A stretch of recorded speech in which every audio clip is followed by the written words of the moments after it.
আসসালামু আলাইকুম। কেমন আছেন সবাই? আশা করছি সবাই অনেক ভালো আছেন। আলহামদুলিল্লাহ, আপনাদের সবার দোয়ায় আমি অনেক ভালো আছি। ইঞ্জিনিয়ার ইমন হোসেন ইউটিউব চ্যানেলের আরও একটি নতুন ভিডিওতে আপনাদের সকলকে স্বাগত।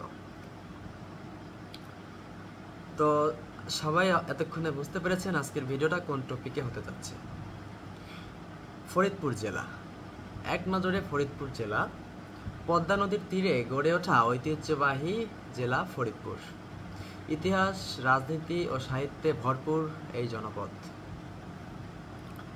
আজকে আমরা জানব ফরিদপুর জেলার ইতিহাস, রাজনীতি ও সাহিত্য ইত্যাদি ইত্যাদি। ভৌগোলিক পরিচিতি: ঢাকা বিভাগের অন্তর্গত পার্শ্ববর্তী জেলা রাজবাড়ী ও মাদারীপুর, গোপালগঞ্জ।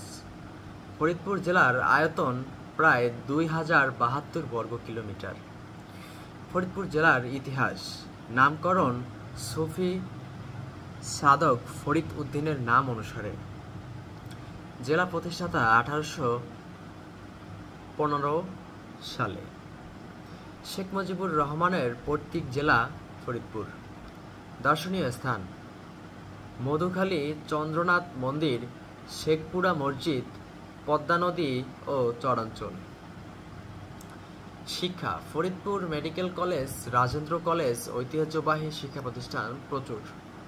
ফরিদপুরের অর্থনীতি সম্পর্কে যদি আমরা বলি, কৃষি, ফিশারি, পাট শিল্প, হস্তশিল্প ও কুটির শিল্পের জন্য ফরিদপুর বিখ্যাত, বিশেষ করে পাট শিল্প।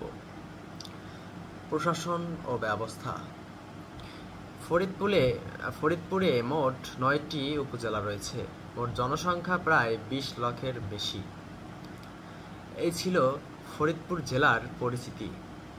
কেউ ফরিদপুরের হলে একবার ফরিদপুর লিখে অবশ্যই কমেন্টস করবেন এবং আপনার মূল্যবান মতামত আমাদের কমেন্ট সেকশনে জানাবেন। ভিডিওটা ভালো লাগলে অবশ্যই শেয়ার করতে ভুলবেন না। এমন আরও ইনফরমেটিভ ভিডিও এবং আশা করব পরবর্তীতে 64 জেলা নিয়ে ভিডিও করার জন্য, পার্ট বাই পার্ট।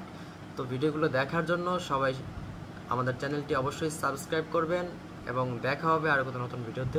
ততক্ষণ পর্যন্ত সবাই ভালো থাকবেন, সুস্থ থাকবেন। আসসালামু আলাইকুম।